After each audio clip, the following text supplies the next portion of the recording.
Welcome to the WellPlayed DLC podcast, Australia's juiciest gaming podcast. I'm your host, Zach Jackson. Joining me is Auntie Donna, Adam Ryan. Hello, friends. Mr. Are you wearing a hat? I'm not too sure. Kieron Verbruge. I'm wearing a beanie. Hello. Yeah, I couldn't quite tell. Yeah, nice. He's I've never seen you wear a hat, Mr. Ash Whaling. Hey, I do wear hats. I just don't have one at the moment. I don't have one within reach either. Shame. And Mr. I'm not sure if he owns a hat, Nathan Hennessy. Bro. It's all I had left, sorry. Bro. I went through a hat phase. And I don't need a hat, because have you seen these luscious locks, baby? He's looking good at that length. He's still got a hairline. What's going on? Very nice, very nice. How are we all this evening? Yeah, well. Better Pretty to much. see you. Yeah, pretty good. Been a Excellent. great rainy day in Tasmania, but that just happens from time to time, you know? But it's not as cold because of that. So, I mean, you take your wins where you can get them. Exactly. Precisely. It was windy as fuck here in Melbourne, so Wasn't it? Awful. Yeah, power went dog out. shit day. Yeah, I did it really. Yeah. Yeah, mine went out twice. Yeah, right. Bummer. You just got to one What up. do you do when the power goes out? What do you do? What do you do? Mine went out and then it went out Books. more. Things got dark, and then they got even darker, and you're like, ah, shit. That was just me. Someone came and took a baseball bat to my fucking switchboard. No, I'm curious. Rough Like, neighborhood, mate. what do you when the power goes out? Do you just what do you do? Read a book or fucking? I mean, you probably can't. If it's J.O. dark. J.O. Yes. Yeah. I since childhood, it's been a thing where we light candles and play board games. Okay. Amen. That's the way to pass the time. Yeah, right. I whip out my 3DS that, even though I haven't charged it in a year, still You has don't an need 80% to. battery. So, quick little story. So, it was Key's birthday this week, just gone. We were in Melbourne. She was there for a Tyler the Creator concert, and we got there super early so she can get like a good spot in the crowd, right? There's a whole bunch of other people, like-minded people, doing the same thing, all passing the time in different ways. I had the Switch. We were playing Mario Kart. There was someone that was laying on the grass playing I don't know what on a pink DSi, and I was like, there we go. That's the coolest person here, easily. Yep. Hell yeah. A pink DSi. Pink DSi. This is crazy. This is like the third time I've heard the word DSi used in so long. Like, this fucking thing, these things, they exist. There's 12 of us who own one, and that pink person is one of them. Why do you have that in arm's reach? Jesus. It brings me, In case the power goes comfort. out. The Because the power power goes out. 100%, bro. I love it. Excellent. Very good. All right, we have an exciting show this week. We got KV talking Metal Gear Solid Delta Snake Eater. I don't know if you've seen the review that's on the website, but he's going to talk about it. There's been a lot of good commentary with that, so exciting stuff there. Ash, you got a bit of a little double whammy for us. You got Shinobi Art of Vengeance and Gears of War Reloaded. So we'll get into that a little bit later. But first, Nathan, tell us about what you've been playing, my friend. Oh, damn. Okay. Well, I was going to say done. Tears of the Kingdom, but we've done that before, so I will throw something different at you. What have I played? I've been playing June Imperium. Ah, yes, I can talk about this. So, the June movies are a big thing of late. So they're getting board game adaptations, and they're getting a fuck ton. Ah. But a game we've brought up before, Adam knows it, Clank. Clank, Yep. the designer has gone on to make a board game for each of the Dune movies, parts 1 and 2, June Imperium. It's currently one of the highest ranked board games in the world, and fucking Mr. Beast won a tournament for it like a year ago. But yeah, it's a cool game. What a weird sentence that was. I know. Biggest board game in the world. Mr. Beast won a tournament for it a year ago. They have Yeah, tournaments? what's up? Mr. Beast. Okay. Yeah. Shit. I mean, that's a big thing, I guess. Mm, So, but- sorry, just because I'm a June noob, are you saying that the first movie's called June, the second movie's called June 2, and the third one's called June Imperium? No, the first movie's June Part 1, the second movie's June Part 2, and the first board game's June Imperium, the second board game's June Imperium Uprising, respectively. How am I going to keep up to date with all this? Jesus. But there is a lot of June board games. We don't have time to get into it. June Imperium has been a fun time and a recurring one to pop on our table of late. I've just got a fucking book and it just says How Doom. many Is that okay? props do you have just around? Inside the A book little is just something another else, little DSI. something else. So if the power goes out again, boys, I am set. Yeah, sorted. Love I'm going to Ash's place. it. Yeah.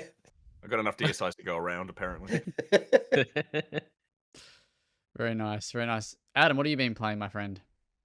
Not heaps, but I have been playing a bit of Peak. I've been peeking with some friends. Oh, yeah. Game is so dumb. I'm enjoying this new wave of streamer games because we did the whole like getting over it with Bennett Foddy and like the rage bait bullshit, right?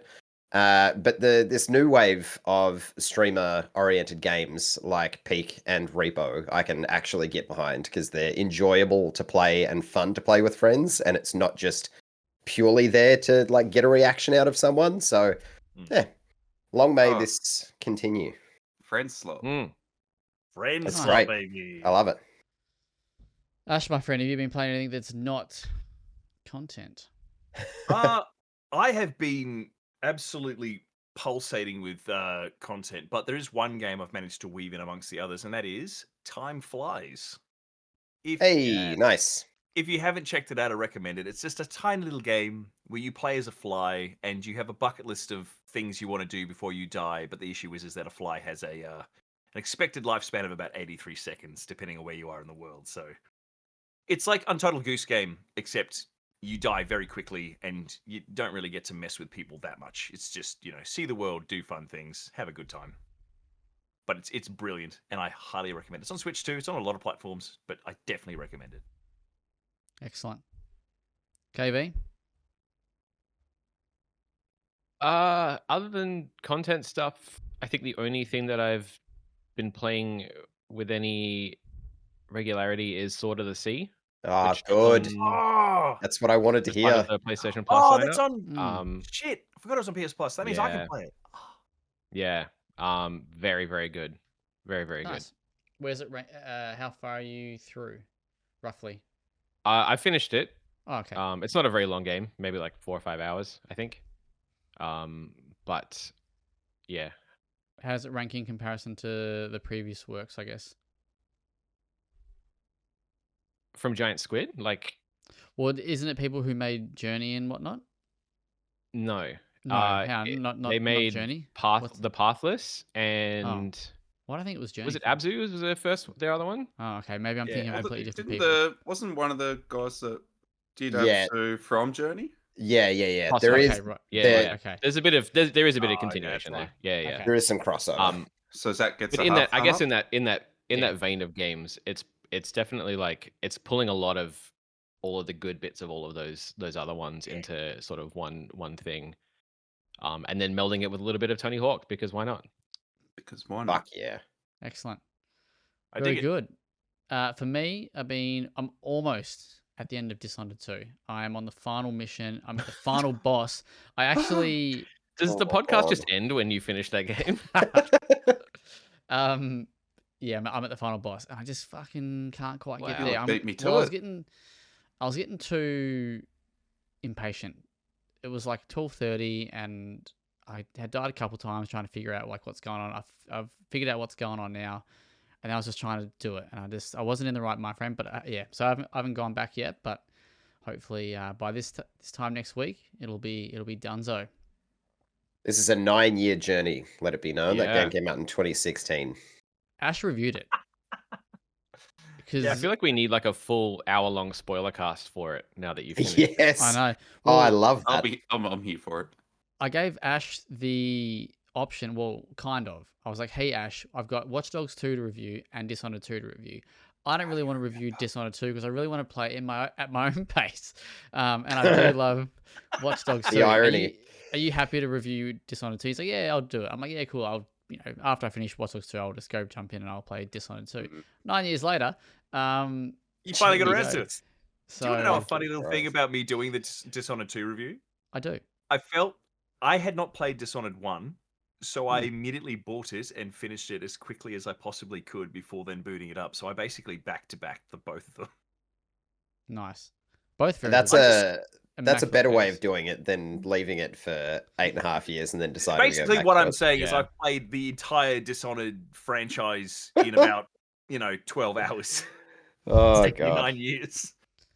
And It's then an it's on immersive sim. to You can spend 9 years in that game.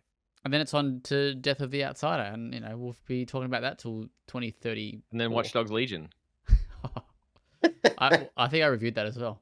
Anyway. Good. All right, speaking of reviews, let's get straight into it. Metal Gear Solid Delta Snake Eater. That is that's why we're here. We want to hear about KV's experience.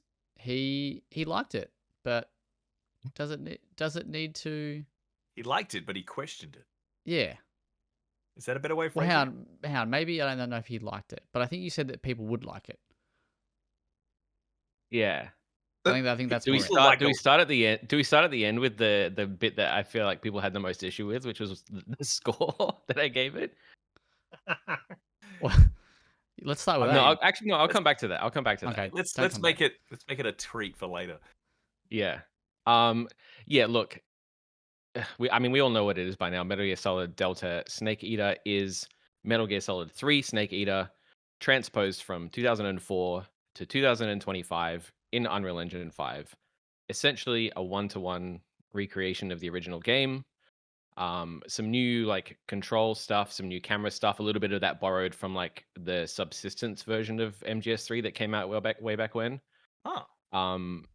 But in terms of gameplay, in terms of level design, in terms of enemy placements, cutscenes, audio, all that stuff, all from the original game. So somewhere between a remaster and a remake. The visuals are from the ground up. There's been some like obviously little treatments here and there to audio. But essentially you are playing the same game. From that, taking it as that as the value of the product, pretty good. Very, very pretty. The like cutscenes, like the direction of the cutscenes that they've carried over, like scrubs up really, really well with like a new layer of sheen on it. Like the character models are really great, a lot more expressive. The lighting is really good. Obviously, some of the color grading and artistic choices in the visuals are missing because they've gone full realism. But there are definitely some moments that are elevated because of the new visual identity. Like things like sneaking under the like grass in the cover of night, or like climbing up like the mountains towards like the back half of the game. There's a lot of stuff that works really, really well, and then there's a lot that's kind of awkward as a holdover from 2004, like the fact that the map, like the game's kind of jungle setting, is broken up into these tiny little segmented areas with loading screens between them and no continuity between them. So you take out all the enemies in a little clearing, go through a loading screen, come back, they're back again. Like there's that very, very old school design that was essentially just because of hardware limitations. That feels weird when it looks like a game from 2025 but plays like a game from 2004. But again, it's one of those things where this is a straight one-for-one remake. For them to change that would have changed the fundamentals of the game. So it's one of those things where you kind of have to go in expecting to play the exact same game, just prettier. I have a question. Adam. I know that it has, like, part of the whole Unreal Engine, or the move to the Unreal Engine, is that it has a new perspective. It's got like that tight kind of behind the character, behind the shoulder perspective, and not the sort of isometric viewpoint. Now, I know that you can change that and you can kind of play in the more old school mode, but you mentioned Subsistence and that this game's already had a remaster. Like there's a million different versions of this game, right? Yep. Are you able to revisit any of the content or like play it in those older states? Is there like, because you know how there are certain, like, here's a collection of games and you can play it, here's the SNES version, the NES version, blah, blah, blah, blah, blah, blah, blah. Is there any of that in like a game preservation sense, or is it just like the prettied up version with some filters and shit? Not really. It would have been cool if there was that, like, I know some games do like the instant toggle where you can be like PS2 version, PS5 version, PS2 version. I feel like that could have been cool. I will say the stuff that they've converted, or the amount of content that they've converted, is like very, very all encompassing. Like every little like secret, all of the bonus modes, like with the ape escape monkey like catching mode and like the weird secret difficulty, like everything that was in there is here, which is kind of impressive. They kind of didn't skip over anything or omit anything. But yeah, like you don't get any like legacy like old school visual setting. You just get like the old school control and camera. Which Yeah, like okay. I played maybe 5 minutes of and went, this fucking sucks, and went back to like the modern control scheme. It's cool seeing like how much we put up with 20 years ago to play a good game. Yeah, acceptable jank from a time when that's all you knew. Correct. Yeah. So as Zach, you look someone like you have a who's question. as someone who's never played this game, is this a good? I know this is probably a weird question, but would you recommend playing this, or would you recommend going back and playing the fucking other version? I can't remember what's called now. Subservience, or was that the film with Megan Fox? I can't remember. Subsistence. The original No, version is that's just Metal Gear Substance Solid 3 anymore. Snake Eater. I think if you wanted the most comfortable way to play it, and you didn't want to deal with that 2004 jank, but you wanted to get an understanding of especially the story, I think that this would probably be the best way to play it. But on the other hand, if you want the full context of the game as it was in 2004 and why people liked it, the HD remaster or like a straight up original copy would probably be the better way to go. Is it easy to find? It's probably not on like, I assume it's not on like PS Plus. On Plus and PS2, shit, yeah. probably not. I mean, the HD remasters came out like a year ago. Oh, right, okay. Year ago? 2 years ago? Not long ago. It was pretty recent, yeah. Yeah. Okay. So you can literally pick that up on the PlayStation Store for like $30 or $40. All right, so do we have any further questions on that? Because I want to take this topic in a slightly different direction. I want you to give us your score. Well, Nathan's gone, so I'm assuming he doesn't have any questions. Well, yeah, he leaves. He leaves by his own choice. He's on the phone to Kojima right now saying, you were right all along. They're talking shit about your game. Yeah. Look what they did. Yeah, okay, so the score. As everyone here... Oh, there he is. As everyone here is probably aware, I scored this a 6, which is one of the lowest, if not the lowest score out there, at least on Metacritic. Yeah, I think it's close to the lowest. Yeah, it's definitely close to the lowest. That brought me so much anxiety seeing that. But I feel like I kind of have an understanding of why there's such a discrepancy there. Because I did have a look at, obviously, you know, the reviews are out. So once ours was out, I had a look at some of the other reviews. I read a lot of the higher scoring ones. I read some of the lower scoring ones. And a lot of the other ones that are around like that 7.5 mark, all of their talking points are basically identical to what I had in my review. I think a lot of it came down to is a lot of the people that are reviewing it have such a reverence for the original Snake Eater. And I probably don't have that level of affinity for that game or the series. Like I like them, but it's not in my top 20, let alone top 10. But I don't know. There's a few other reasons I think that I scored it that way. But did you have a specific question? Or I did, or a yeah. topic that So you wanted to... I'm curious to kind of unpack a little bit the whole remaster remake thing, and I guess, you know, bringing this game to a new generation, the ability to now improve a lot of things, to maybe even add things or to mix it up, you know, like the RE style remake, right? Where it makes it a whole new game. It's still the same game, but it makes it a whole new game. Correct. Talk to me a little bit about that, and I guess why you chose to angle your review from that way. Yeah, I mean, I would recommend...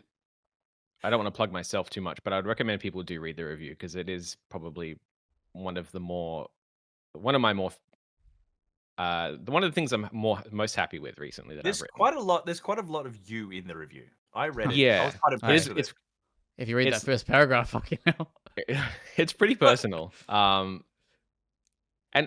just on that as well, I think that I think there's quite a bit of value in a game that makes you think about those things and be that raw and personal. And I think that's a good mark on the game, or at least an interesting one. Mm. But yeah, I mean the argument over how to score remasters and remakes, I think everyone has a different view on that. And it's a lot of like, It's do I treachery. base it on the merit of like the original game? Do I base it purely on the merit of like the work done on the remaster? I tried to ignore that on both ends with mine, and sort of, I guess like when I finished Metal Gear Solid Delta and I put the controller down, my immediate feeling was just kind of like, cool, that was Metal Gear Solid 3. Can we move on, kind of thing. Like it was good. Like on a technical level, it's really good. There's good stuff done. The base game, the original game, is really good, but when the credits rolled, I felt almost nothing, and I would feel weird putting anything higher than a 7 on that. No matter how good all of the components are, it's the impact of what was done, and I guess the context of it, because like you said, the Resident Evil remakes, they put so much work in, and they explored, the underside of the game, and they went around the edges of the game, and they sort of tried to find new ways to interpret the work and new angles to show it to you. And this is like a really, really celebrated game. This is, a lot of people consider this one of the best games of all time. And to just go, cool, here it is again, feels like a massive waste of time.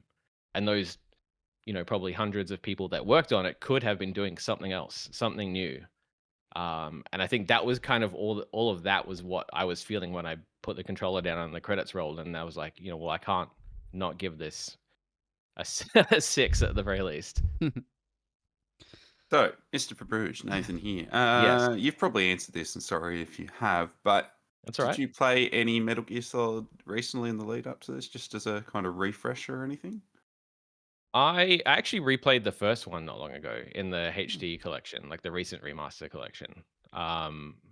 Because I loved that game back in the day when it was on the PS1. But that was about it. To be honest with you, I hadn't played Metal Gear Solid 3 since the Subsistence version launched on the PS2. Oh, exciting. So it had been a hot minute. And I did really appreciate going back to like the story, because just the whole like pseudo Cold War, people with like mad powers and like real world politicians mingling in, like there's so much cool stuff going on there. So that like it was cool to see all that again. Nice. Speaking to the idea that like it's sort of hard to figure out where do you stand on remasters and remakes. My anecdote is that I have a work colleague who I need to keep reminding him that WellPlayed is made up of several people, not just me, because today during lunch he approached me and said, "What the fuck is up with your score on Metal Gear Solid Delta?" God damn it, Ash. And I went, "Okay, well, first off, not fucking me. Secondly, did you read the review or did you just see the image on Facebook?" He's like, "Oh, I just saw the image on Facebook." I'm like, "All right, well, cock, read it." And he did. He came back to me quite a while later and said, "It sounds like, from what I read, that it's You're a competently really good fine." writer, Ash. Yeah. It sounds like that it's competently Sorry about your fine, mum. but yeah, sorry about your mum, but it's not delivering on what you could expect from a remake now. And the point that he and I both made was just simply that it feels like the gold standard of a remake by today's standards is literally like the Resident Evil stable of stuff, where if you're going to put that much manpower into effectively recreating the experience, you do sort of tweak a few things here where you know that the impact will be felt. So Yeah. Delta ends up being a remake by way of a really, really full-on remaster, almost. Like it's a Slavic basically. reproduction. Like it's a remake, but the term remake's been skewed because of what Resident Evil's done. So Yeah. yeah, so It's just, I mean, you even look at like Konami themselves and Silent Hill 2. Like they just did that. yep, that was mentioned as well. Like, And it was really well received. And I just, yeah. and it's valid. And so his words to me were simply like, I really like Snake Eater, so I reckon I'm still going to pick it up. But like, what he says makes sense to me, and I'm like, I said, that's it. That's sort of what it means. Like, Yeah. if you've never I don't played the fucking game before, this is a great jumping on point because it's just a Yeah. pretty version of the original game. If it's your favorite game, you'll probably get a kick out of it having a lick of paint. But if you're excited about it, but sort of, wanting to see a bit more, you're probably not going to find that. Like, I don't Yeah. know. He said to Yeah. me, it sounds like the kind of game that you would have rented from Blockbuster back in the day, but you can't now. Like, spend a weekend with it, go, that was neat, move on. But you can't do that Love anymore. that. Mm. Mm-hmm. Yeah. No further questions? No further questions. All right, very good. Yeah, no, I do recommend that you go and read that review. It is a bit of a banger, and it's Hey, dog did nothing wrong. and that too. All right, we will move on to Mr. Whaling, who's got his own little remaster make. Oh, shit. But it's Gears of War Reloaded. Give us a couple minutes on that, my friend. I'll make it quick and easy. Gears of War is one of my favorite Famous series. last words. It's one of my favorite series. How in the Konami sense did that- it with Snake Eater. Yeah. Sorry. Keep going. No. Gears of War is one of those series that if you look at it just purely at its face value, you go, that is the fucking stupidest thing I've ever seen. Like, it just looks dumb. And you're half right, but I think it stands on its own merit. But I think, I don't know, Gears of War Reloaded is not a remake. It's a remaster of a remaster. And I was quite keen to sit down and play it, but after smashing through it in like 7.5 hours, I actually came away really, I don't know, alienated. Sort of, the problem with taking a game from 2006 and then remastering it and then remastering it again, you end up with a game that looks like a game from 2025.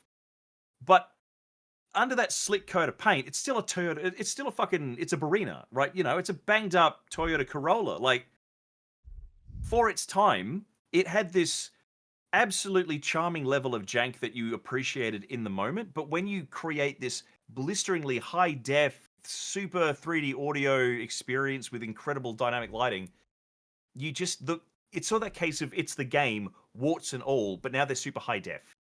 And so you know what, Kieran? I gave it a 6.5. Hell yeah. Look at the And- boys.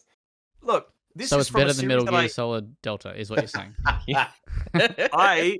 I think that it's got less You're to personally prove. responsible for both reviews. I think it's got less to prove than Delta. But basically, the point that I was trying to make is just simply, if you're going to celebrate the series and you're going to have this big celebration that it's breaking down a platform wall, it's heading to PlayStation, and we've got a new mainline game coming out next year, and it's going to be sort of the reinvention and the re-debut of this game, and the whole new group of people are going to find it. They should have put more effort into just really celebrating what it was, rather than just it's an even slicker coat of paint. Like, it actually alienated me. The things about it that were weird back in 2006 in super ultra high def just look wrong. What's up, Adam? Tell me more. Yes, hello. I think it's fucking odd that this isn't a trilogy of the first 3 games. Does this do enough to justify a single launch, or should they have just done a trilogy package to really get the PlayStation folks in the front door? It feels really corporate. Like, I feel like maybe they are exploring the idea of doing that trilogy, but the whole point that this is a remaster of a remaster, and people who own the original remaster get this one for free, and this one has a lower price point, it just stinks of focus group, and we'll see how it goes on PlayStation, and then we'll see how the horizons look for Gears of War. So, like, it's not a complete fucking piss take, but I'm just really angry at it that it's eroded my love for that series just because it just comes away feeling a little bit disingenuous. Like, they could have done anything and they didn't. Like, if they're not going to remake the game, that's fine. They're still rude to do improvements and they didn't. Like, fucking squad mate pathing still sucks. The AI drives you mad. There's still bugs out the arse. They didn't add any difficulty options or sliders or just anything really. It's just a remaster of a remaster. And when you really get down into like the 30 or so dot points that are improvements, it just looks like an update patch to the existing game. So it pissed me off. Zach. You say you're a big fan of Gears of War. Whenever you use a chainsaw, do you wear a bandana and smoke a cigar? Who's got the cigar? Are you talking about Hoffman or are you talking about Dizzy? One of the two. One of them's got it. I don't know. Okay, I don't think Marcus chooses a cigar, but I don't. But I can say that I do have a Lancer over there in my bag of props, but I'm not pulling it down off the wall. Yeah. I'm not an Xbox Mhm. hater. I just enjoyed the 360 era of games, and it's long gone. So There's a new Xbox. New Xbox. There's a new Gears of War game, right? Gears of War Mhm. E-Day is scheduled for next Right. year, Okay. and it's a prequel. So, I mean, I'm down for it, but just I don't know. I don't know if Reloaded was like if they announced that it was a weekend project they did for a giggle, I'd be like, yeah, sure. But it's the pomp and ceremony around it. They've also been really cagey with just calling it a remaster of a remaster, which kind of I don't know. But yeah, 6.5. People who already own Yeah. an anniversary edition are getting it for free, so who gives a shit? If you've never played Gears of War before, hey, and you own a PlayStation, this is the first time you can play it in this way, and it's on a cheaper price point, so that's okay, I guess. But I don't know. I think this is for people who weren't already fans to give it a crack and see whether they like it. So Yeah. Very nice. Well, you've also been. I got no segue. You've also been playing Shinobi, Art of Vengeance. That Absolutely. one is good. Slams. Yeah. So Slams. Shinobi Art of Vengeance is a they're bringing back the Shinobi franchise. You know, it's a series that has like 8 or 9 games. We haven't seen it since like 2007, I think, or maybe a little bit later. Like, I don't know. The last game came out on the 3DS. That's all I know. Okay. And it's been put together by Lizard Cube, who did Streets of Rage 4. So they know about like really gorgeous hand drawn art, and it's just gorgeous to look at. It's slick to play. It's really schlocky sort of ninja fun. The whole time I was playing it, like I played it on the PS5, but I sort of felt like this should be on like a Steam Deck. I feel like, this should be on a Switch too. It's the kind of I want the ninja in my pocket kind of stuff, but this is an absolutely top shelf little title. Amazing. The thing I love about it simply is that it's incredibly fun to play without relying on the usual sort of, I don't know, the ecosystem of side-scrolling pseudo Metroidvanias has always been leaning on roguelike and roguelite mechanics for the sake of like sort of keeping it interesting. Art of Vengeance doesn't do that. It just goes, hey, you're a fucking ninja, you're Joe Musashi, you communicate through grunts and you fucking hammer shit, and it's great. There's lots of really cool ninja arts in the game. Like there's like the way that you can mix and match your moves and your ninja arts mean that like you sort of approach big combat encounters like a puzzle. And if you think you want to stop and do things, just pause the game, change what arts you use, change whatever superpowers you want to use. You can change like passive abilities as well. And there's tons of them. And you get them from like doing challenges in the game, beating bosses. So much customization. But at the core of it all, it's just a sick ninja game. And it stands so completely on its own. Dig it.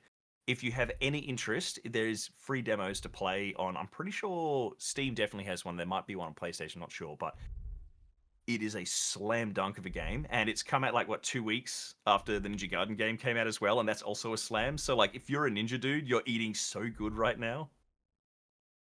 And Can't it's recommend more enough. of a side-scrolling action platformer. It's not a full-blown Metroidvania. There's not like you can't progress until you come back with this power.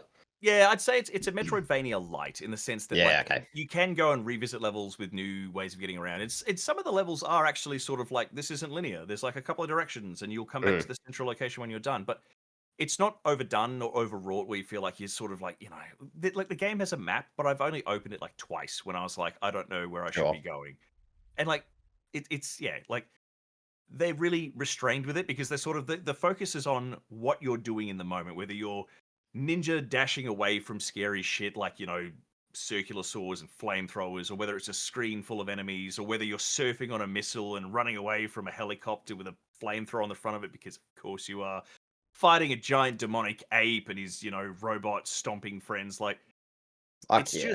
it's just full of like it keeps sort of throwing cool shit at you, and you just sort of go, yeah, of course they're gonna do that cool shit.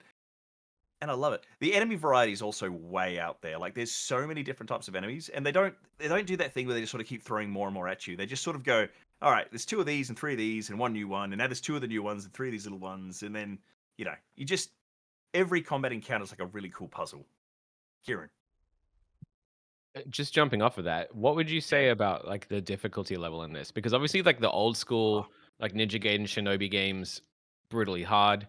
Yep. You and I both did like the preview of this at when it was in the preview stages, and Sure I did. was Sega Day. worried about playing it.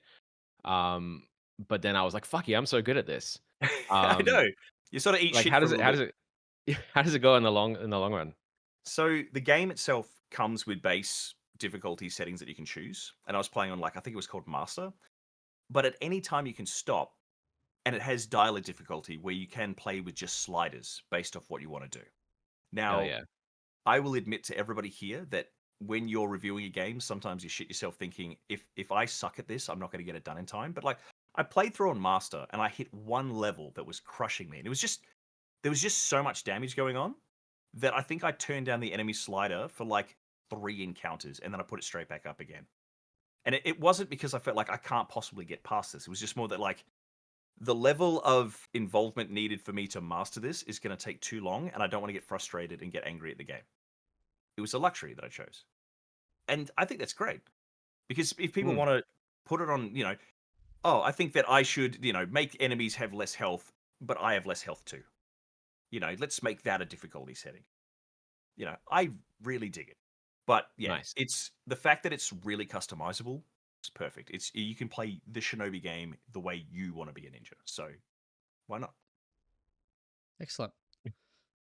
Adam, are you downloading the Adam demo downloaded to your to your Steam Deck as we're recording the podcast? Yes, I am. Go for it, my guy. It's a good time. It sounds rad. all right. So what score would we slap on this one? I slapped a big 8.5 on it. Mainly because, like, the game itself is fantastic. There's just a couple of small things that they're not mechanically problems. They're just weird design choices that sort of just, I don't know, sort of slow the game down a little bit at times. They don't need to. They do this thing that's really irritating. In games, sometimes, like, an off-screen person will talk to you for whatever reason. Like Gears of War, you like stick your fingers on your head and listen to a radio announcement. The same thing happens in Shinobi, where like your off-sider person talks to you. But it's not done in a seamless way where, like, you're still playing the game and the person's just like, "Hey, Joe Musashi, I discovered something about the train you're chasing." The game pauses for that to happen. And sort of just Joe will just sort of sit there waiting. And I keep imagining, like, him doing, like, the Sonic checking his watch and tapping his foot thing when it happens. Because, like, you break into, like, an enemy facility or whatever. And it's like, you're dashing down a corridor and you're like, yeah. And then, like, a little talking head will pop up and the head of the facility will be like, "The Shinobi's here! Lock down everything!" And you're like, "Oh, that'd be really cool if I was still running up the corridor." But no, just stop, wait for them to say their thing. All right, let's keep going. And it's like, it's a niggle. It's not a stumble or a fall. It's just a pain point that doesn't need to be there, but How long do you think it roughly took you to finish? I smashed through it in about a day and a half, but that was also keeping in mind that there's a ton of secret hunting and additional activities that I tried to find most of them, but I struggled. The secrets are really well hidden. Like, every level has combat challenges, treasures, and a thing called an Anku Rift. And I think I finished most levels with 33% completion when I was trying to find stuff. Okay. But that's why the other day when I was posting that the review was going live, and Kieron asked me a question about it. And I didn't answer him because I was like, review's done. Time to go back for completionist's sake and get more into it. So I think it's got, I don't know, like 20, 30 hours worth of content in there if you really want to get into it. Okay. I also think that if you start playing with the difficulty levels and upping them, because, like, it's the kind of game that when you get good at it, you do want to challenge yourself and you do want to sort of try a bit harder because, like, you unlock moves, you unlock powers, and you start sort of, feeling like hot shit. And you really should, because Joe Musashi kicks ass. So go for it. I got one last question. Now, I'll admit I actually haven't read this Shoot. review yet. It's on my list to check out. But you mentioned Lizard Cube. You mentioned Streets of Rage. What is one thing that Streets of Rage has, Kieran? Getting some interactivity here. What's Great one thing that... fucking music. Bang. Does this game have good fucking music? It's got fucking fucking excellent music. Yeah. And it's got really cool sort of, like, because the levels have really different themes, the music also, like, goes on really cool random directions. Sick. One level takes place entirely on a moving train, and it's like this crazy sort of Eastern-inspired techno the whole time, and it changes when you go inside and outside of carriages. Sick. All right. It also does that dynamic music thing where combat happens and the music rises with it. I And gets love more that layers. shit. Oh, I love it. So good. Excellent. All right. I'm gonna check out this bad boy. Nathan, does this sound like your jam? Not really. Didn't think And so. that's got nothing on the game. I just don't really play much of the 2D action games. But this one is one that I would entertain. There is a demo on Steam. Grab it for your Steam Deck. So I hear. My Steam Deck. All right. Speaking of Mr. Steam Deck podcast man, Adam, you've had a little bit of a fish. I have, mate. Yes, this will be a real quick one. I've been playing Cast and Chill, and technically I'm playing it right this minute. It's one of those idle games that you can just sit and it just plays for you, but it has some interactivity as well. So like you can kind of meet it at whatever point you like as far as interactivity is concerned. So you're a guy, hello, Ash Whaling, and your creeping hand. I'm sorry, but before you get too deep into this, I've got to ask the question, right? Yeah, So the kids say Netflix and chill, yeah. and it means that you're going to be boning. Uh-huh. Is Cast and Chill a game where you fuck the fish? Where you That at is with your such a dog? Tasmanian question. Watch out, trout. Ash is It's on a the Jesus. shape of job. water sequel. I hate. Oh, that's good too. I hate that. I hate that that's specific to my state, but it totally is. So I you're a hate that you're man. taking so long to reply. You're Answer a the man. question. Let's go pick Well, these you'll words carefully. have to play it to find out. You're a man and a dog out on a boat, and you're fishing. Oh Jesus! Now all I can think about is that question. The whole conceit of the game is you're out fishing, right? You catch small fish with your shitty fishing rod and shitty lure. You go to the little fishmonger, you sell your fish, you gain money to get a better fishing rod, better boat, licenses to go to different locations, this, that, and the other. You can play it all within, like, I think 2 buttons. You choose which direction you go, you choose where to drop anchor, you throw the lure in, and then you just have to kind of tap A to make sure you're giving slack on the line so it doesn't break for bigger fish and pull it in. I mean, it does what it says on the tin. It's very relaxing. There's a whole shitload of different fish that you can catch, different weights. You can try and, get the biggest fish possible, blah, blah, blah, blah, blah. When you sit it down, it'll just start playing itself. So it's an idle game that you don't have to choose for it to be an idle game. It's like just when you stop interacting with it, which is what I've done. My Steam Deck is just sitting here. The dude just paddles out. He'll catch just kind of low to mid-level fish that he then automatically takes back, sells, so you're always earning money even if you're playing the game or not. It's really neat. It pretty well does everything you would want an idle game to do, and it's also wrapped in an ungodly beautiful package. Hello, Zachary. 2 questions. Second question will be about what you've just spoken about, but first question, Yes. about the idleness. Mhm. If I'm someone that likes to listen to atmospheric game backgrounds, Yep. can you just go out on your boat and just sit in the river, or obviously on your boat, and listen to the sounds of the nature and the Yep. water and stuff, and just chill out? Ambiance. You absolutely certainly can. So you can turn off idle, so you can literally just sit in the boat and it effectively is just like a moving desktop background. Or you can just let it play out and he's fishing and you can listen to this kind of like semi-bluegrass kind of lo-fi music. It's really nice. Everything about it is relaxing. The word of this game is relaxing. And that is, yes, as the dot point number 2 is concerned, it does look absolutely gorgeous as well. So it's got the kind of pixel art style that's insanely vibrant. The color palette is ridiculous. I think there are 13 locations, which are pretty varied. They're kind of like the reflective lakes that go up into mountains and like autumnal forests or like snow-capped mountains. So yeah, there's a whole bunch of different locations you can go to as well. So it's kind of hard to find any knocks against the game. I guess there's not, once you've gone to all of the locations and caught most of the fish, there's not really much outside of that. There are like legendary fish that only pop up in certain times of day. There's really not much to that. It's just like if you happen upon one, then cool. But there's not really much beyond that. It's kind of look at all of the pretty things. That's your game. But to be honest, I'm kind of fine with that. If it just sits there and plays itself and I can interact with it whenever I like, I'm pretty fine with that. Yes, Ash Whaling. As part of your review, have you made a comparison to Cookie Clicker and calling this game possibly Hooky Clicker? Zach, did you also have a question? I had the second question that I was going to ask originally before you kind of just drove away on the boat. Go for it, mate. With me attached. But you did kind of answer it, but I want to make this more of a statement thing, and this is more probably for people like KV who've seen this game, unless we've all seen I've played this it. game. Yeah, I thought you did mention that before. I've got a code. I've not played it, but I've seen the trailers and stuff. But that pixelated, I wouldn't say pixelated, but that pixel art water, insane. Like the best pixel art It's water I think wild. I've ever seen. Like the way they've, how they've got that level of quality, or how good it looks out of a pixel art is actually incredible, really. Yeah, it's wild.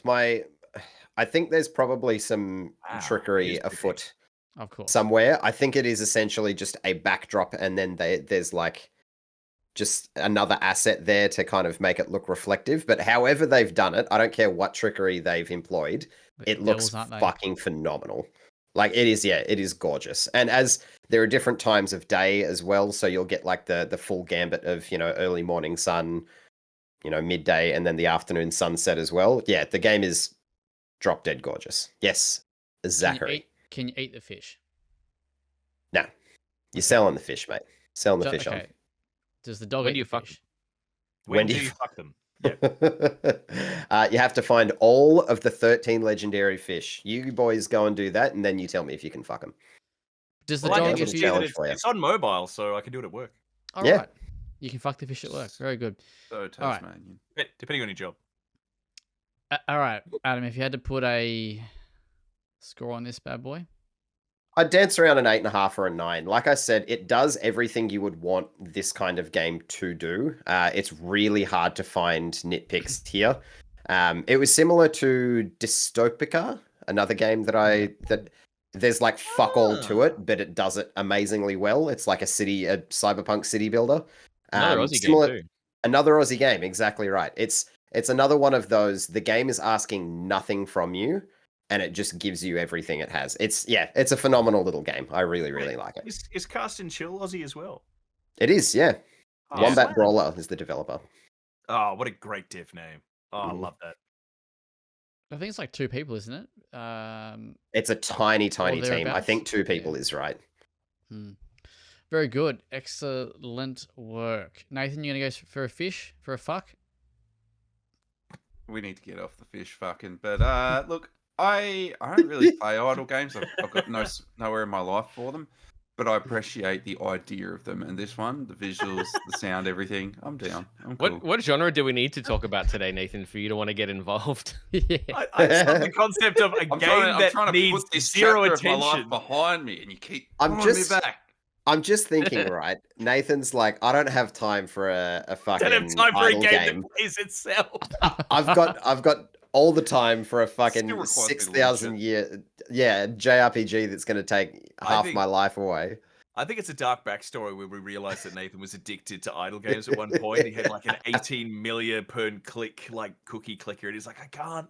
It's coming back. No, the crumbs. I thought you'd think better of me than that, boys. Very disappointed.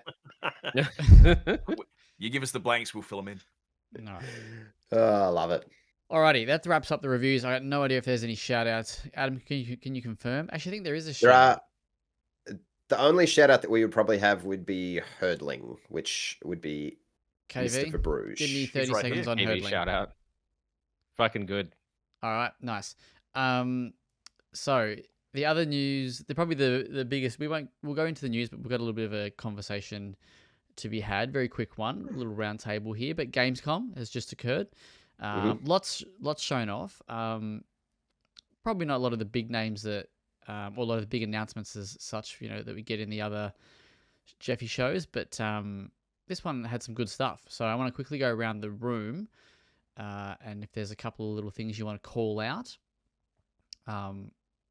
Nathan, no, you probably have the worst person to pick because you said you haven't even looked at anything.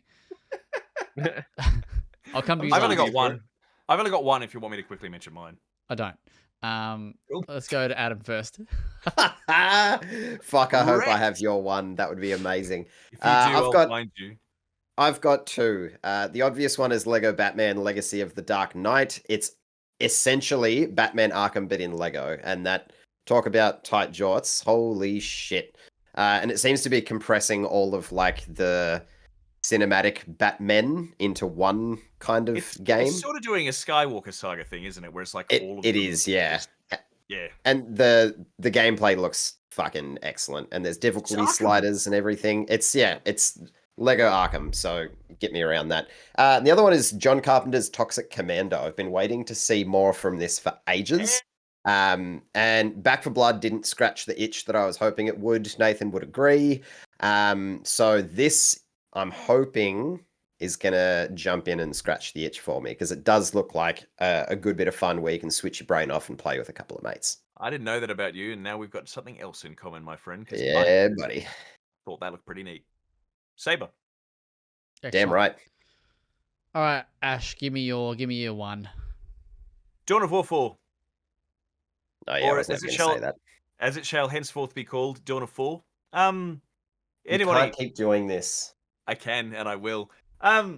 Just in an absolute microcosm, Dawn of War 1 was good. Dawn of War 2 was pretty good. Dawn of War 3 shit the bed. People thought the series was dead forever. Dawn of War 4 is coming out from a group of people who are like, we're going to make it more like the first two. And everyone's going, woo. And that's about it. So, yeah, go KV. What do you need? What's Dawn of War? Dawn of War is the Warhammer 40,000 RTS game that was originally made by Relic Entertainment. Don't act like you don't know, Kieran. Come on. Well, there we go. I'm throwing it out there. But yeah, Genuinely, I didn't know. Relic that. Entertainment, the people that made, was it Company of Heroes? Yeah, they made a Yeah. Warhammer 40,000 RTS, and it did really well. Like, don't get me wrong, it was like from like 2004 or something, like a long time ago, but it was did really well. But it was one of amazing. those games that every sequel just fucking threw the baby out with the bathwater, and they started again, and everyone's like, oh, but I like the last one. Well, whatever. But it iterated itself into the fucking toilet. Dawn of War 3 was shit, terrible. So Dawn of War 4 is from a different developer. They're the people that made Steel Hearts, I want to say. It was They're, Iron Harvest, wasn't it? Iron Harvest. They're And called. my trivia for Iron Harvest is it's a video game adaptation of the Scythe universe. Banger. The only person here that means anything to is Adam. We love that. Well, you piqued my interest to the Scythe universe. But yeah, that's basically it. So smaller teams been given a chance to revive the series, and it looks pretty good. And people Hell got yeah. hands on with it and said it's good. So I'm happy. Excellent. I'm very excited. Dawn of 4. Last time. All right, I've got a few very, very like little mini ones. So I'll do a couple, then we'll go to KV. Great to see Routine got a new trailer, and that game is not dead again. It is coming out the end of this year, apparently. Very, very cool. Yeah, little, righto. very cool little trailer. And while we're on the topic of sort of ninja, very stylized, like kind of beat 'em up kind of games, I'm trying to. Absalom it's the new game from Guard Crush, who also were involved in Streets of Rage 4, and Dotemu, as it's also known here. The .emu. And this is this is a beat 'em up roguelike. It looks fucking incredible. That is coming out. I missed wow. this. This looks fucking rad. Yeah, this is Yeah, like 1 mate. to 4 play. Don't hold me to 1 to 4 players, but it's multiplayer. But yeah, this game looks really fucking cool. Oh. I've been on this for a bit because it's the guys from Streets of Rage 4. But yeah, that's 2 of the 4. KOE. Look, most of mine were going to be bound to be said by other people. Lego Batman looks sick. I liked everything that pretty much everything that Capcom showed.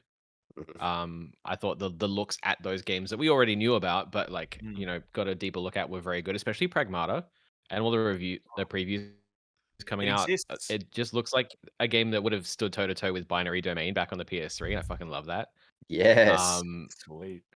But also Death by Scrolling, which is like Yep. a vertical scrolling roguelike RPG helmed by Ron Gilbert of all people. Mhm. What? Couldn't have guessed that in a million years, but it looks sick.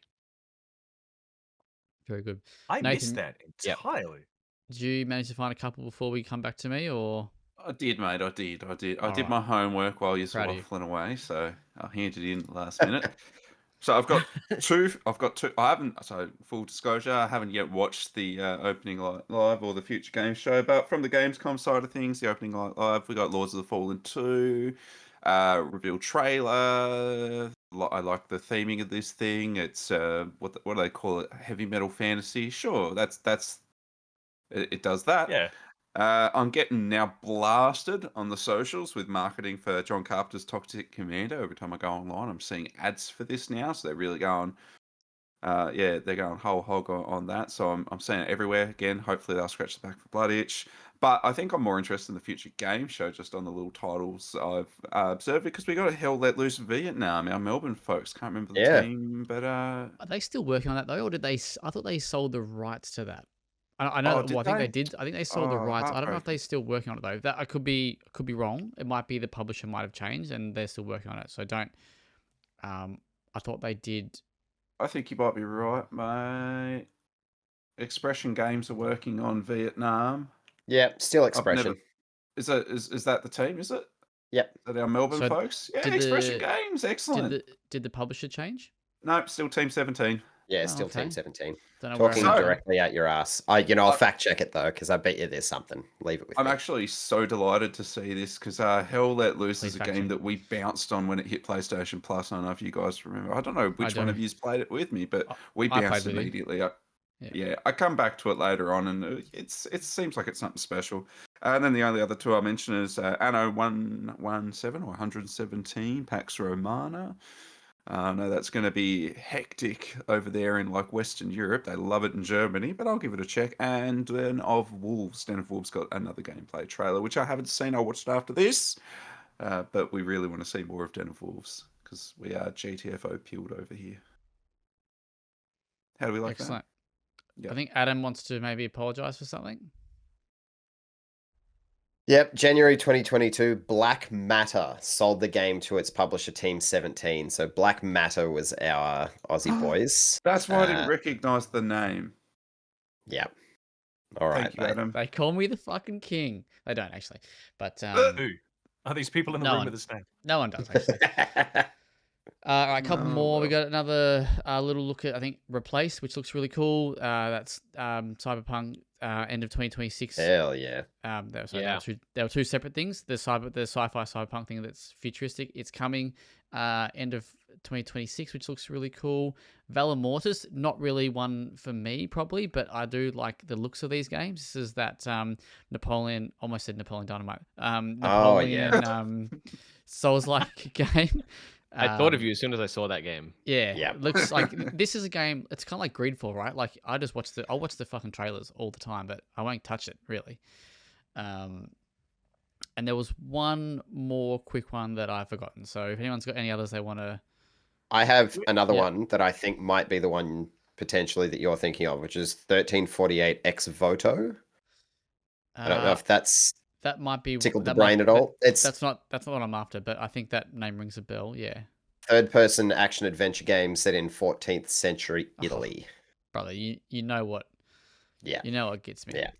You know what Yeah. floats his goat. Are we This really not looks- going to talk about Resident Evil Requiem at all? Well, So the trailer glazed wasn't over it. much. The Wow. trailer wasn't much to look at, but the gameplay, like the first look gameplay that people have been popping up everywhere, that looks the business, the new stalker enemy. But it's all with Resident Evil. You don't know if this is actually going to be a part of the game or if it's going to be like a little tiny segment, or because they're weird with how they do previews and shit. So, but I Yeah. mean, proof of concept, it does look pretty cool. I'm literally just walking away from it going, God, the RE engine's looking good. Like, Yeah, right. The hair stuff that's going on in that game's nutty. And then I sort of, oh, there's a game here as well that I guess it looks good. But I'm like, the hair, wow. I do also Hmm. think because they're allowing to do first and third person, it's cool that there's bespoke animations for both, and it's not just kind of like Yeah. it doesn't do the Skyrim thing that it's like, oh, you're playing in third person, sort of. It's kind of just first person, but weird. So yeah, I think that's really cool. They put a lot of attention to detail in that, which is pretty rad. Dig it. I've pulled the old Adam Ghost of Yotai card. I've not watched it. I've watched the trailer, but I've not watched the gameplay. I'm gonna Good call. same with Onimusha, but I'm a little bit more keen to check out some of that. Mhm. The one I was going to talk about, but I have a quick question for Ash. I thought you would be getting your froth on about Halloween the game. Yeah, No. Ash and I have spoken Okay, about no, this. Okay, all right. Okay, so the hype was like, and then I saw it's literally every single person who was involved with the Friday the 13th game that got like hella abandoned and killed. Ew. So But the facial animations from Friday the 13th look like they might be coming back, so there is always that. I love that game for that reason alone. Seriously, as your fear goes up, it's represented on your character at all Awful. times, no matter what. I don't know. I am cautiously looking into it, but just the way they handled Friday the 13th, like some people have worked on other projects, and I'm like, yeah, that's kind of cool, but like this one's just, I don't Mm. know. Is Michael Myers just that scary, guys? Like as far as 80s Fuck horror right news off. go? Yes, absolutely. The I just shape sleep is in my- awful. I just Compared sleep my to parents' Jason. bed because of that. Did Because you? of Halloween H2O. When I was like fucking 8 when that film Compared came to, out. what, did you say H2O. Halloween H2O? Yeah. The one with Buster Rhymes in it? No idea. The very same. The very same. I was so fucking terrified. Even though he got cut off at the end of the movie. Spoilers. I still thought he was coming for me. So yeah, there you go. That's fair. But the last game I was going to mention is Recur. This is the one I really think KV would be digging this. I have dropped it in the Slack previously. This is the game where you very cool like art style. It's you kind of go forward, but then you go backwards to go forward, and you kind of open up different parts of a path. It's like a side scrolling, if you want to call it that, side What? viewed like puzzle game where yeah, it looks really really cool. And the art style looks really cool. Looks like it's up KV's. Yeah, a little What's it bit. called? Yeah, it's called Recur. followed- Recur. I followed every I love single for word Bubsy you 4D. said. Oh my god, Oh. yeah. Bubsy. All right. Actually, you know what? I do have one more Yeah, go for it. that I forgot was announced at Gamescom because apparently nobody wants to put it on their list of announcements at Gamescom. Densha Attack, the like jet set radio, but it's trains. Oh, yes. Yeah, Oh, yeah. yeah. That looks rad. Wall riding is a train. Yep, That's That's sick. all, yep. I love it. Yeah, it looks amazing. that's Oh it. yeah, nice. All right. Before we go to, well, I think we'll probably talk about this in the news. So let's just flick straight to the news now. I'm going to go to the big news out of Gamescom, Mr. Adam Ryan. It's in there 3 times, so 4 times. 4 times, okay. mate. 4 times. It's the lucky number for this news. Yes, Team Cherry has put everyone out of their fucking misery and given Hollow Knight Silk Song a release date of September 4, September 4, September 4, September 4. So it's like right around the corner. How If good. you're listening to this, it's next week. Yeah. And more importantly, Jeff Keighley didn't get the scoop. He had that is, yeah. I joked last podcast when we were doing our predictions that he would have a trailer but no release date.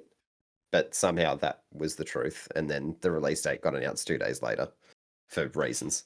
Very odd though. Has right? anyone Yes.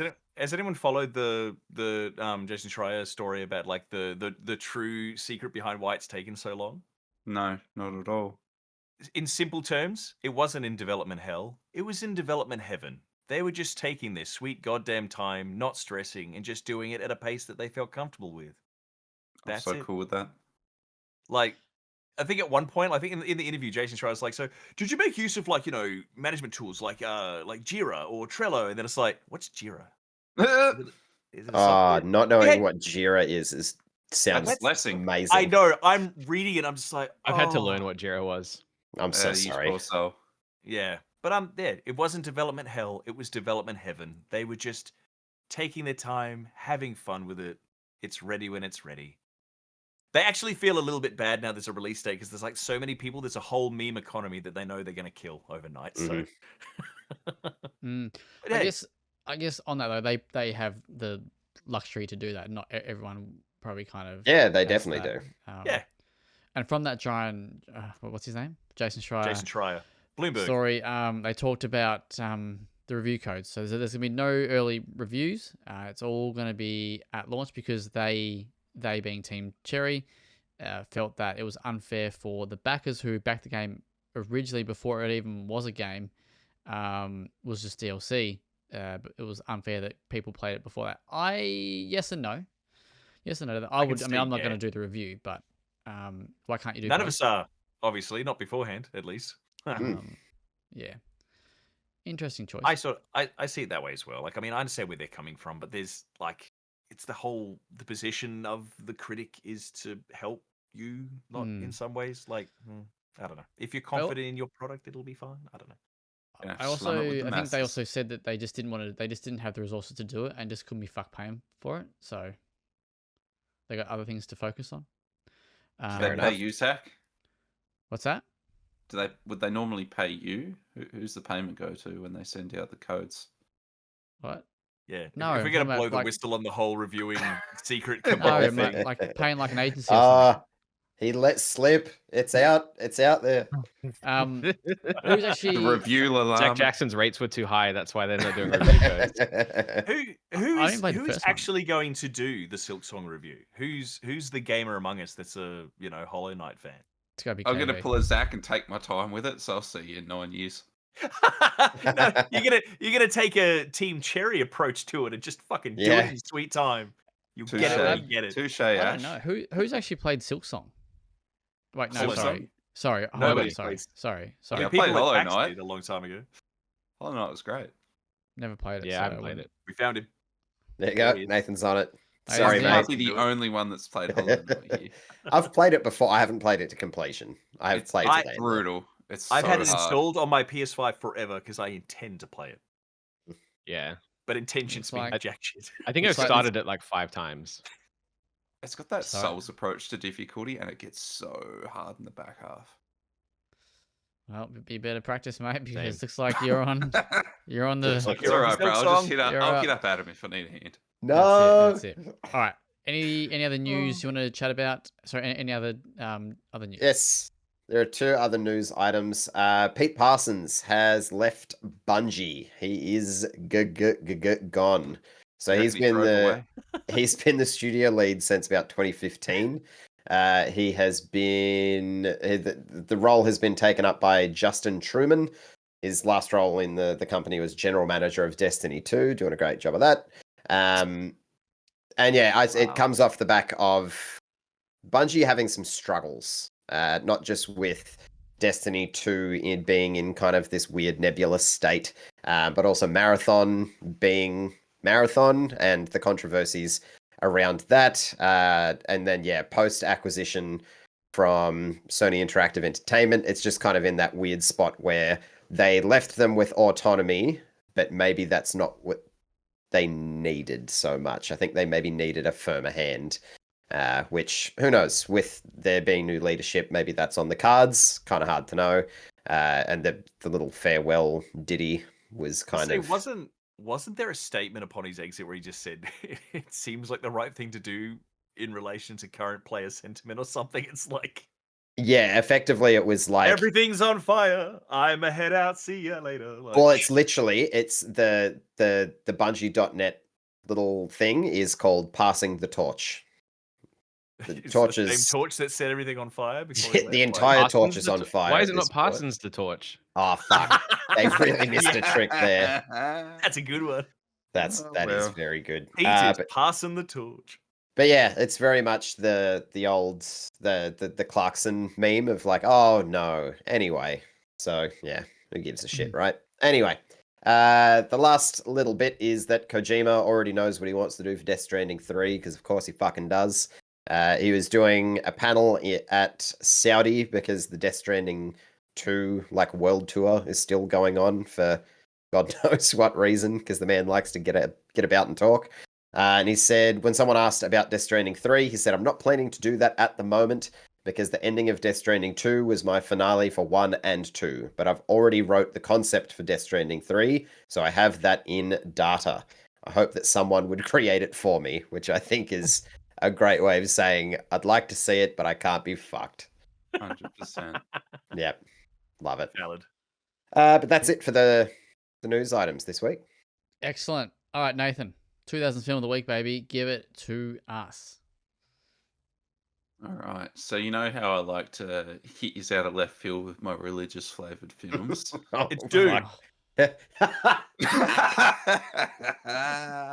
It Excellent. So I'll start with the Good. synopsis on this one before I give us some actors, because I think the actors will probably give it away.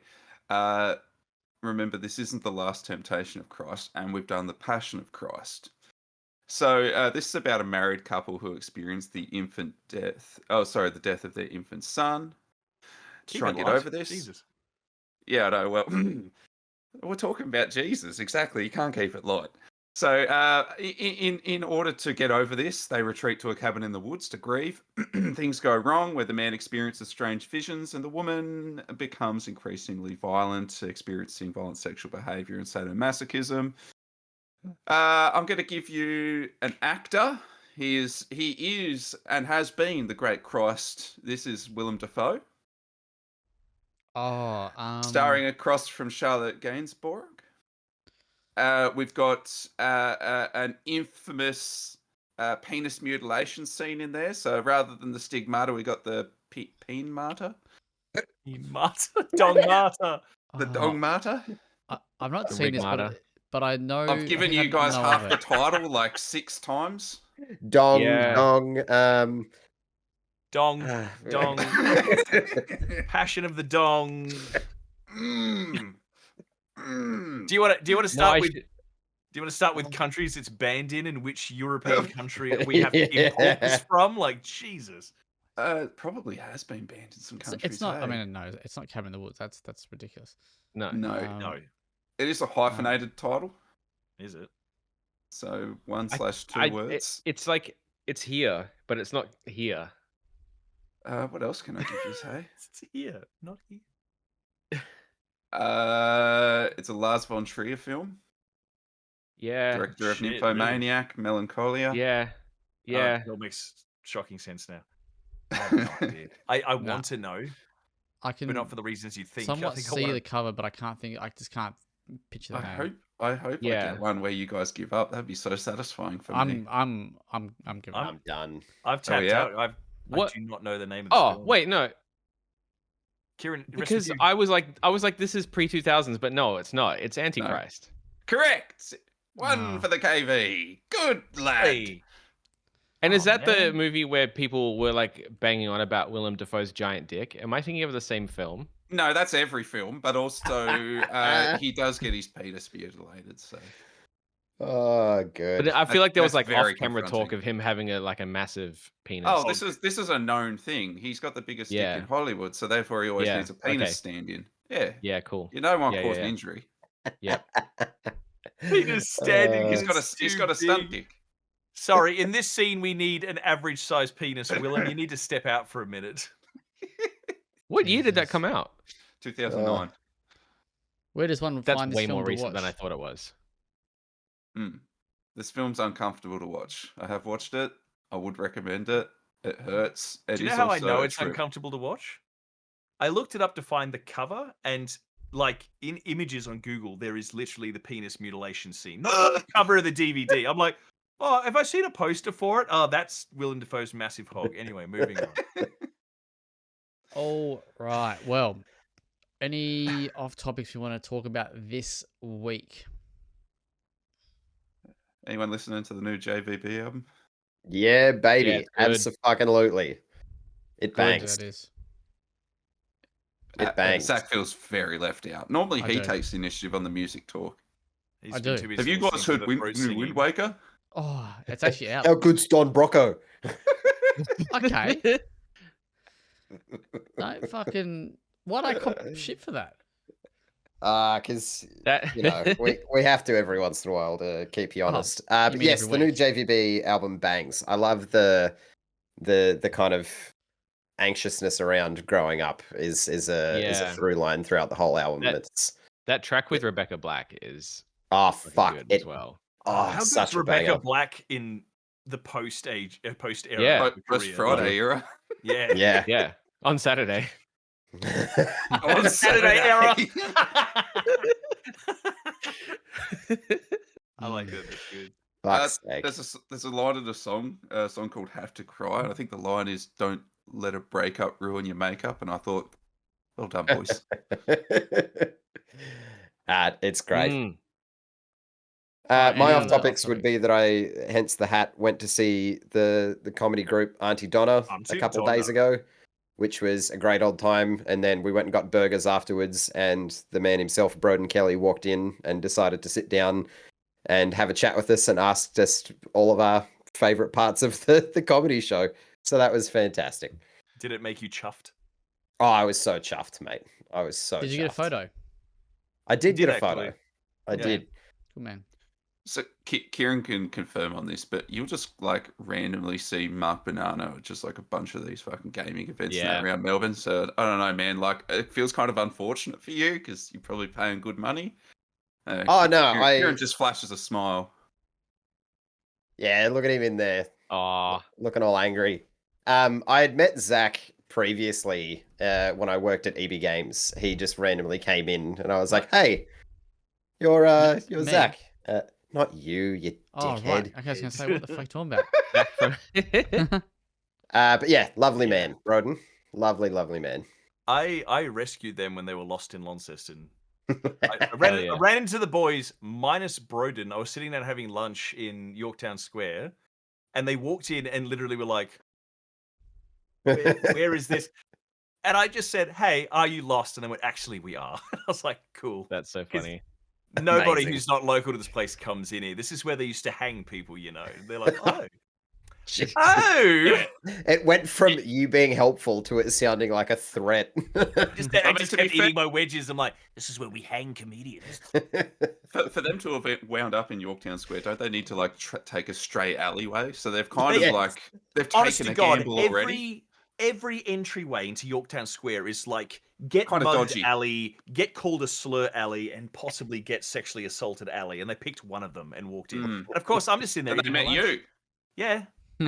Which alley do I use? You may never know.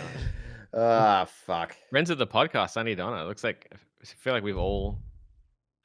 Yeah. I mean, yeah. they're like I've- SCA like listener boys. So I've had my experiences with them.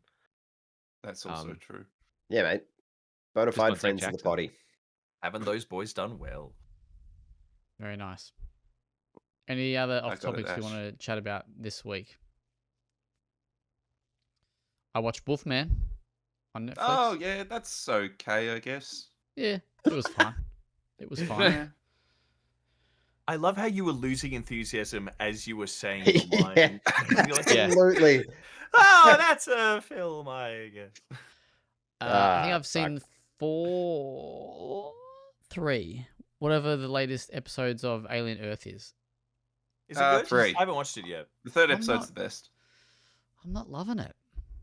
Interesting. Like but I'm not a massive Alien guy. I'm See, a that's my massive problem. Noah Hawley guy.